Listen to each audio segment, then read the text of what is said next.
Frank duduk di selnya sambil memandangi sebuah foto usang. Seorang penjaga tiba-tiba mengetuk jeruji dan menyerahkan surat kepadanya. Frank membuka amplop itu dengan tangan gemetar. Ternyata ini surat pertamanya dalam 14 tahun, memberitahu bahwa putri kecilnya kini menjadi pecandu. Ia berencana kabur dari situ. Frank bertanya kepada Brody tentang saluran udara di tempat pencucian. Apakah terhubung dengan sistem saluran air?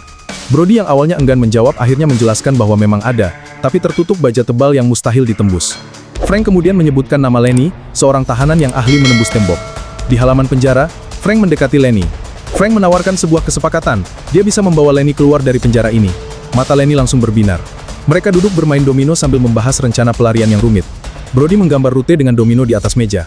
Brody menjelaskan bahwa mereka hanya punya waktu 8 jam, sebelum jalur kereta dialiri listrik pada pukul 5 pagi.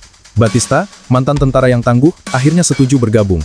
Namun situasi menjadi rumit ketika James, tahanan muda yang lemah, mulai diintimidasi oleh Riza, penguasa kejam di penjara itu. Frank merasa kasihan dan memutuskan mengajak James ikut, meski hal ini membuat timnya jadi sulit dikendalikan. Riza yang mencurigai Frank kemudian memanggil dan menginterogasinya dengan keras. Malam pelarian tiba. Frank memberikan sebuah obeng kepada James dan menyuruhnya pergi ke kapel untuk memberikannya kepada Brody.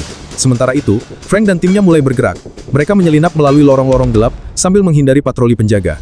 Alarm tiba-tiba berbunyi keras, ternyata mereka sudah ketahuan mencuri salib suci dari kapel.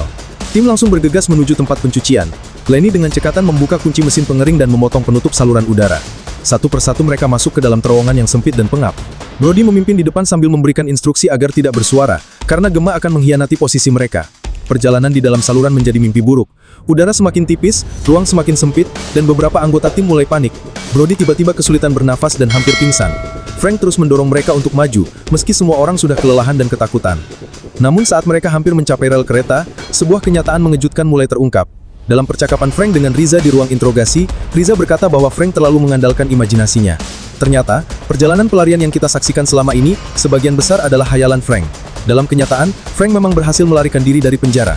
Tapi dia melakukannya sendirian, bukan bersama tim yang dia bayangkan.